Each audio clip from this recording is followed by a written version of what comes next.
దీంట్లో నీకు ఎగ్జైట్మెంట్ ఇచ్చిన పాయింట్ ఏంటి? ఇప్పుడు నాకు గీతా గోవిందం విన్నప్పుడు, ఫ్యామిలీ స్టార్ కథ విన్నప్పుడు 2 సార్లు బుజ్జి నరేషన్ విపరీత నేను నవ్వుతుంటా, ఆయన నవ్వుతుంటా, నేను నవ్వుతుంటా. So first of all 2 extremely enjoy చేసిన నరేషన్లు. ఇది నేను విన్నప్పుడు ఎంజాయ్ చేయడం పక్కన పెడితే నా లైఫ్లో చూసిన ఇన్సిడెంట్లు అందరికీ అది అనిపిస్తుంది. చూసిన ప్రతి ఒక్కరికి ఏవో కొన్ని ఇన్సిడెంట్లు అరే ఎగ్జాక్ట్ మన లైఫ్లోనో మన ఇంట్లో ఉన్న పిల్లోడ్లానో ఉంటుంది. అట్లాంటోడు ఎక్స్ట్రీమ్ క్యాండిడేట్ ఉంటే వాడు గోవర్ధన్. అందరి ఇంట్లలో ఫ్యామిలీ స్టార్లు ఉంటాడు. గోవర్ధన్ గాడు ఏంటంటే ఒక ఎక్స్ట్రీమ్ వర్షన్ ఆఫ్ అన్నిట్లో వాడి ప్రేమ ఎక్స్ట్రీమ్ ఉంటుంది, వాడి కోపం ఎక్స్ట్రీమ్ ఉంటుంది, వాడు అలుగుతే ఎక్స్ట్రీమ్గా అలుగుతాడు, నసబెడితే ఎక్స్ట్రీమ్గా నసబెడతాడు. సో వాడు ఒక ఎక్స్ట్రీమ్ వర్షన్. సో నాకేమనిపించింది అంటే అరే మన నుంచి వాడు స్టార్, ఒక హీరో అని అందరు ఫీల్ అవుతారు ఈ సినిమా. నేను కూడా కనెక్ట్ అయినా, మా నాన్న జర్నీ నా జర్నీ తెలుసు. ఇట్లాంటిది మన కష్టాలు చెప్తూ ఎంజాయ్ చేసే విధంగా మనం ఎట్లుంటాం, ఎంత కష్టంగా ఉన్నా డబ్బులు లేవని ఎప్పుడు ఫీల్ కాలే, ఇట్లా డిప్రెసివ్గా ఎప్పుడు ఉన్నాము.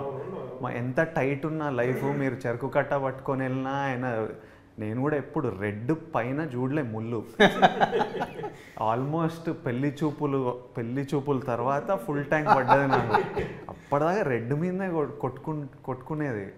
ఇంకా నేను బస్సులో వెళ్ళేటప్పుడు పక్కన కార్లలో వెళ్తుంటారు కదా, ట్రాఫిక్ స్టాప్లో ఆగినప్పుడు కార్లు, వీళ్ళు ఏం చేస్తారు, ఎట్లా కొనాలి కారు అంటే, ఇన్ని డబ్బులు ఎట్లా రావాలి, ఎప్పుడు సంపాదించాలి, ఏం చేస్తే ఆ రేట్లు ఏంది, ఇప్పుడు వీళ్ళందరూ ఏం చేస్తుంటారో అని చూసేవాడిని. ఇప్పుడు నేను కారులో వెళ్తుంటే నేను బస్ వైపు చూస్తే ఇప్పుడు వాళ్ళ ఫీలింగ్ ఇట్లా ఉంటుంది కదా, చూసేస్తున్నావు కదా, నేను అక్కడ కూర్చొని ఆలోచిస్తుంటా వీళ్ళంతా ఏం ఫీల్ అవుతున్నారో మన బండిని చూసి, మనం లోపల ఏసీలో కూర్చొని.